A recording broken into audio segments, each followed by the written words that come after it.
Alright, welcome again to another tutorial of the topic complex numbers. So in this tutorial tutafanya maswali mazuri matatu. So this is example 1. So we have a complex number z1 which is 2 plus I, and another complex number z2 which is negative 2 plus 4i. Alafu tunaambiwa kwamba 1 over z3 ni sasa na 1 over z1 plus 1 over z2. Sehemu ya kwanza ya swali anasema find z3. Ngoja tu deal basi na sehemu ya kwanza ya swali kabla hata sijamalizia kusoma sehemu ya pili ya swali. So anasema 1 over z3 ni sasa na 1 over z1 jumlisha 1 over z2. So hii 1 over z3, I mean 1 over z3 itakuwa sana 1 over z1 ni 2 plus I, alafu z2 amesema ni negative 2 plus 4i. Yeah, so hii 1 over 2i, 1 over 2 plus I itabidi uzidishe na conjugate kwa sababu kama hivi. Pia hii 1 over negative 2 plus 4i lazima na yenyewe uzidishe na conjugate kama hivi,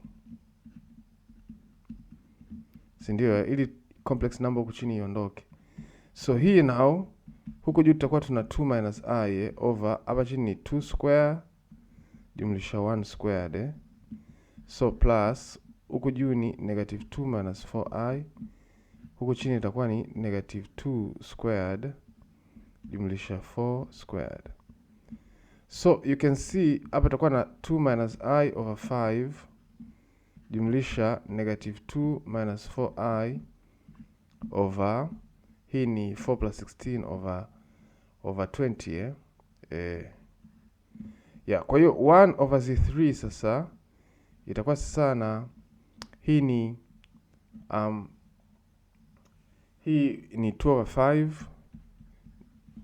5 chukua real parts minus 2 over 20 alafu chukua imaginary parts minus I over 5 minus 4i over 20. So nikichukua 2 over 5 minus 2 over 20 ninapata ni 3 over 10. Alafu nikichukua negative I minus 4, I mean negative I over 5 minus 4i over 20 napata ni minus 4 over 10i. So hii ni 1 over z3. Yeah, anasema find z3 So sisi tumepata 1 over z3 ni sasa na 3 over 10 minus 4 over 10i. Yeah, so hii ni sasa na useme tu ni 3 minus 4i over 10. Now reciprocate z3 itakuwa sasa na 10 over 3 minus 4i. So again hii itabidi ni zidishe na conjugate kama hivi. So nikizidisha na conjugate you can see huku juu nitapata 30 plus 40i, wakati huku chini ni 3 squared hiyo jumlisha nini 4 squared. So z3 sasa itakuwa ni 30 over 25 jumlisha 40 over 25i, kwa sababu 3 squared 9 hivyo. So hii itakuwa ni 6 over 5 plus 8 over 5 nini I. So hiyo ndo z3. Alisema find z3. Z3 ndo hiyo 6 over 5 jumlisha 8 over 5 nini I. Hii hapa ndo z3. So this is the first part of the question. Let me read now the second part of the question. Okay, so the second part of the question anasema if now z1, z2 and z3 are represented on the Argand diagram by P, Q and R respectively, and O is the origin, show that OR is perpendicular to PQ. So hii ni sehemu ya pili. Anasema point P ina represents Z1, point Q ina represent Z2, alafu point R ina represent Z3, alafu point O ina represent the origin. Origin wake ni 0,0 au unaweza kaita 0 plus 0i. So anasema show that, tusome tena. Anasema show that OR is perpendicular to PQ. Kwa show that OR is perpendicular to nini? To PQ. So OR, si ndio? nitachukua z3 minus hiyo nini origin. So vector yake hii ndo vector ya OR wakati PQ, sababu naanzia P mpaka Q, nitachukua z2 the final point minus z1. So z3 ndo tumepata sasa hivi ni 6 over 5 jumlisha 8 over 5i. So hii ni z3 I minus with hiyo 0, okay, plus 0i. So you see I just get 6 over 5 jumlisha 8 over 5 nini i. Kwa hiyo OR ni sawa tu na z3 wakati huyu mwingine sasa z2 minus z1, z2 ilikuwa negative 2 plus 4i. So I minus with z1 ambayo ni 2 plus i So you can say I get negative 4 plus 3i. Yeah. So we want to prove that OR is perpendicular to PQ. So kwenye vectors kuna topic inaitwa vector, tukisoma kinaitwa dot product So dot product ni kwamba ukichukua vector OR dot vector PQ ni sasa unachukua magnitude ya OR times magnitude ya PQ times cos of theta. So theta now is the angle between OR and PQ. So kwa mfano hapa sisi itakuwa ni OR yetu ni 6 over 5 jumlisha 8 over 5i dot hii ni negative 4 jumlisha 3i. And then now magnitude ya OR, si ndio? So magnitude ya OR tutafuta kwa huku nje. So OR yenyewe OR ni 6 over 5 jumlisha 8 over 5i Kwa hiyo magnitude yake sasa manake ni square root, nichukue hii 6 over 5 square jumlisha 8 over 5 nini squared So you can see hapa nitapata ni 10 over 5. Hii ni magnitude ya OR. Wakati PQ yenyewe tumesema ni negative 4 plus 3i. Kwa hiyo magnitude sasa ya PQ itakuwa ni square root, nichukue hii negative 4 squared plus 3 squared Kwa hiyo yenyewe itakuwa ni sasa na nini na 5. Kwa hiyo hii magnitude ya OR ni 10 over 5 afu hii magnitude ya PQ ni 5 so times cos of theta. So anasema show that OR is perpendicular to PQ. It means theta should be 90 degrees. Sasa kufanya dot product unazidisha hizi nani component hizi. Kwa mfano nitazidisha hizi x component kwa pamoja 6 over 5 zidisha kwa negative 4 Alafu nitajumlisha nizidisha tena hii 8 over 5 zidisha kwa 3 So hii itakuwa sasa na hapa tuna 10 cos theta. Yeah. So hii itakuwa ni 6 over 5 zidisha kwa negative 4 ni negative 24 over 5 wakati 8 over 5 zidisha kwa 3 ni positive 24 over 5. So sasa na 10 cos theta. So hii ni 0 sasa na 10 cos theta So you can see 0 over 10 sasa na cos theta. Kwa hiyo cos theta kumbe ni sasa na 0 So theta itakuwa ni cos inverse ya nini? Ya 0 ambayo ni nini? 90 degrees. Kwa the angle between the vector OR and PQ the angle between them is what? Is 90 degrees. The angle between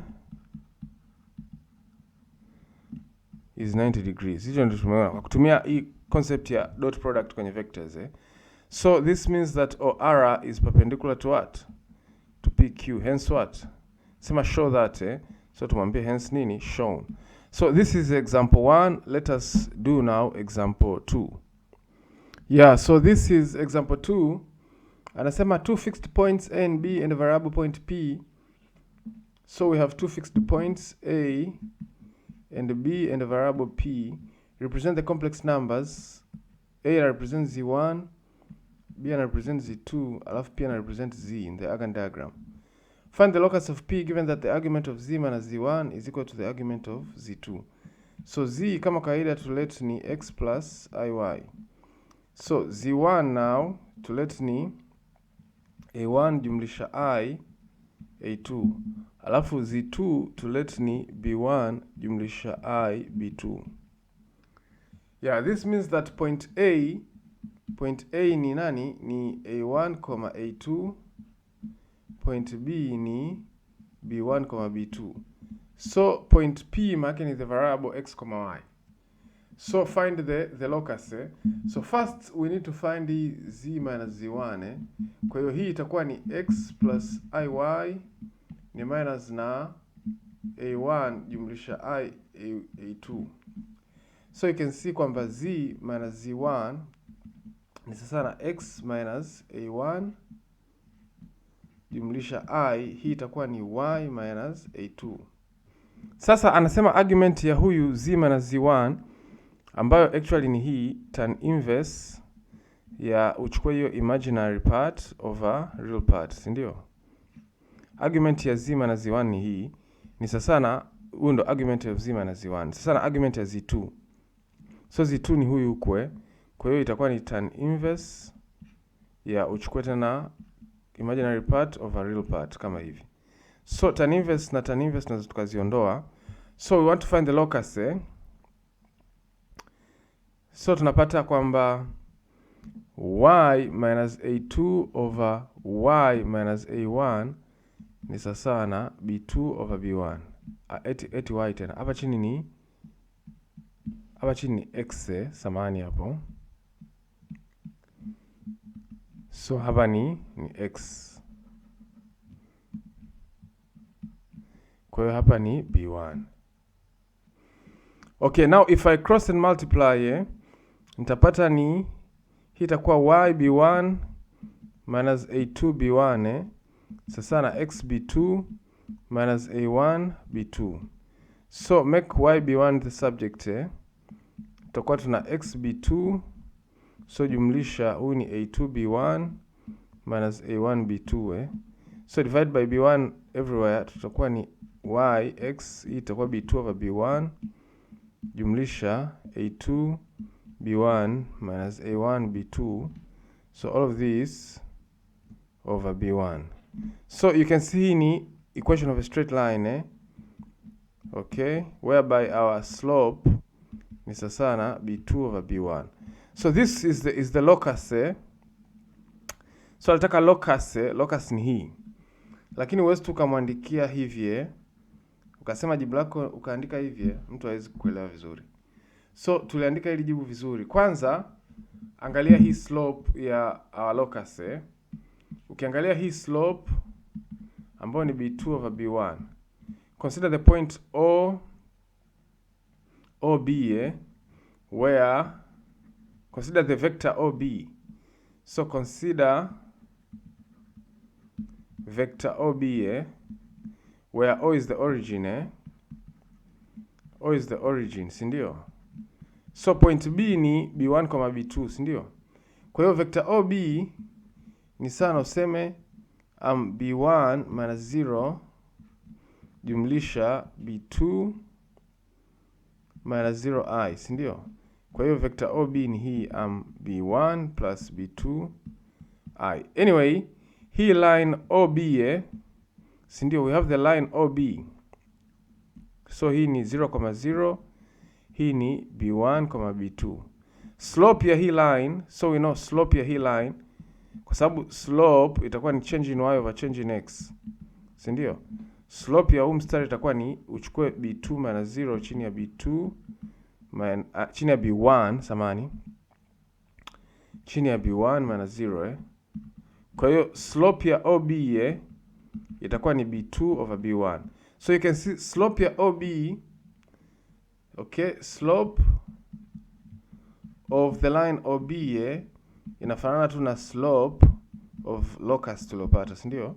So this is the first property ya locus yetu. The second property, locus yetu ni hii y sasa na x times b2 b1. Kwa hiyo tushaona issue ya slope. So anasema plus ile ilikuwa ni, tuangalie tu tena, ilikuwa ni a2 b1 minus a1 b2 plus a2 b1 minus a1 b2 over nini? Over b1. So let's say now point A, si ndio? Point A ilikuwa ni A1, A2 So let's say huyu sana x, y.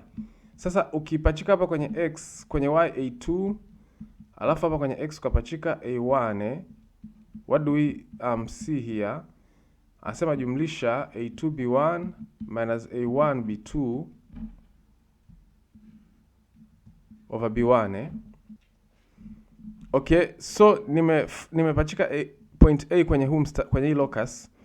So huu nitamleta huku itakuwa ni A2 minus A1B2 over B1. Itakuwa sana A2B1 minus A1B2 yote over nini? Over B1. So nikipiga upande wa huku itakuwa ni A2B1 minus A1B2 yote over B1 ni sana na upande wa huku ndo pako hivyo yote over B1. So this is true si ndio? Kwa sababu upande huu na upande huu unafanana. You see hapa nikitafuta LCM B1 nitapata kama hii. So what does this mean? It means the locus is the locus pass through point A. So what we see here kwa sababu tulipopachika point A hapa imekuwa true, si ndio? What do we see about the locus? So the first thing is here the locus is a straight line. That's the first thing. The second thing, the slope of the locus is the same as the slope of the line OB, and the locus pass through point A. So asema find the locus kwa tusema the locus is a straight line,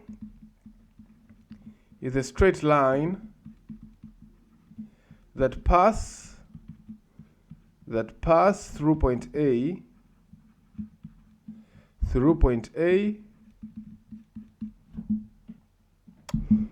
yes, na kwa sababu alisema the slope of the locus is the same as the slope of the vector OB, kwa tutasema is parallel, kwa sababu slopes zikifanana maana yake the lines are parallel, and is parallel. Ngoja tuweke neno and samani hapo. And is parallel to the line nini OB.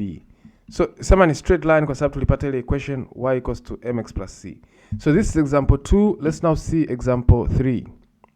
Okay, so this is example 3 now. Asema if A and B are complex numbers represented by the point A, B on the diagram. So we have the point A and B in the Argand diagram. Point A represents the complex number A, point B represents the complex number B. So what geometrical quantities correspond with the modulus of B over A? So B over A is also a complex number, and the argument of B over A. Yeah, what geometrical quantity correspond with modulus ya B over A na argument ya B over A? So okay, so letu ni hili manake. So this is a point A here. So point A represents complex number A. Na hii ni point B, it represents complex number B. So what geometrical quantities, tuanze na hii ni module ya B over A. So si tulisoma kwamba module ya Z1 over Z2 ni sana uchukue module ya Z1 peke yake over module ya Z2 peke yake, si ndio? Kwa hiyo na hii itakuwa ni module ya B peke yake chini ya module ya A peke yake. Yeah, so module ya B sasa bila shaka module ya B ni length ya huu mstari OB na module ya A ni length ya huu mstari OA. Remember O is the origin Sasa so module ya B ni length ya huu mstari OB alafu module ya A ni length ya huu mstari OA. So what geometric quantities represent the modulus of the complex number B over A? Itakuwa ni length ya OB chini ya length ya nini ya OA. Hii ndio jibu ya kipengele cha kwanza hii.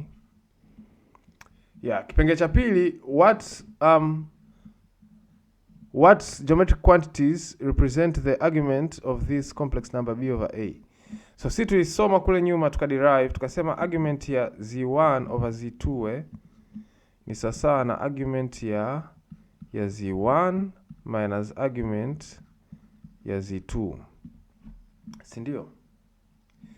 Yeah, kwa hiyo hii sasa itakuwa sasa na argument ya b minus argument ya a. Hii argument ya b over a. So argument ya b, so complex number b ni hii OB. Kwa hiyo argument ni hii angle BOX. Argument ya b ni angle BOX. Remember, the argument is the angle the complex number makes with the real axis in the Argand diagram. So minus argument ya a, so OA ni hii complex number a. Argument ya a itakuwa angle AOX. Kwa hiyo nichukue minus angle AOX. So now nikichukua kwenye huu mchoro, nikichukua BOX huyu minus AOX huyu anayebakia ndo jibu ambaye ni BOA. Kwa hiyo jibu hapa itakuwa ni angle BOA.